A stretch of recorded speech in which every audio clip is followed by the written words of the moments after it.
Hi అండి. ఇంతకుముందు వీడియోలో నీతి ఆయోగ్‌కి సంబంధించిన ముఖ్య విధులు నేర్చుకున్నాము.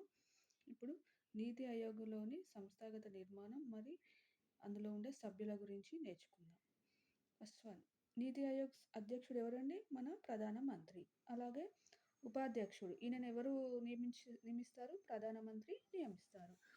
నెక్స్ట్, ప్రాంతీయ మండలంలో పీఎం, సీఎంస్, కేంద్రపాలిత ప్రాంతాల లెఫ్టినెంట్ గవర్నర్స్ ఉంటారు.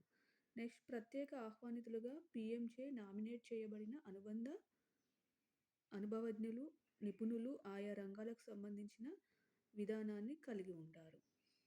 నెక్స్ట్, పూర్తి స్థాయి సంస్థాగత నిర్మాణంలో పీఎంతో పాటు క్రింది వారు ఉంటారు. ఏ, పీఎంచే నియమించబడిన ఉపాధ్యక్షుడు. నెక్స్ట్, బి, పూర్తికాలపు సభ్యులు. సి, ఉన్నత స్థాయి విశ్వవిద్యాలయాలు, పరిశోధనా సంస్థలు సంబంధించిన సంస్థల నుండి గరిష్టంగా 2 పార్ట్ టైమ్ సభ్యులు ఉంటారు.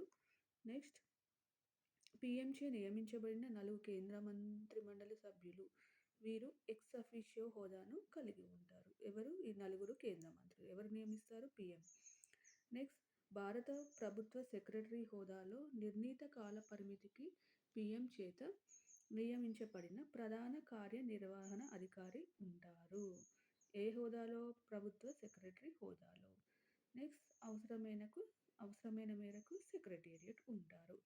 ఇది నీతి ఆయోగ్లో ఉండే సభ్యులు, అధ్యక్షులు, ఉపాధ్యక్షులు. ఈ వీడియో హెల్ప్ఫుల్ అయితే సబ్స్క్రైబ్ చేయండి. నెక్స్ట్, నీతి ఆయోగ్కి అలాగే ప్రణాళిక సంఘానికి మధ్య డిఫరెన్సెస్ గురించి నేర్చుకుందాం.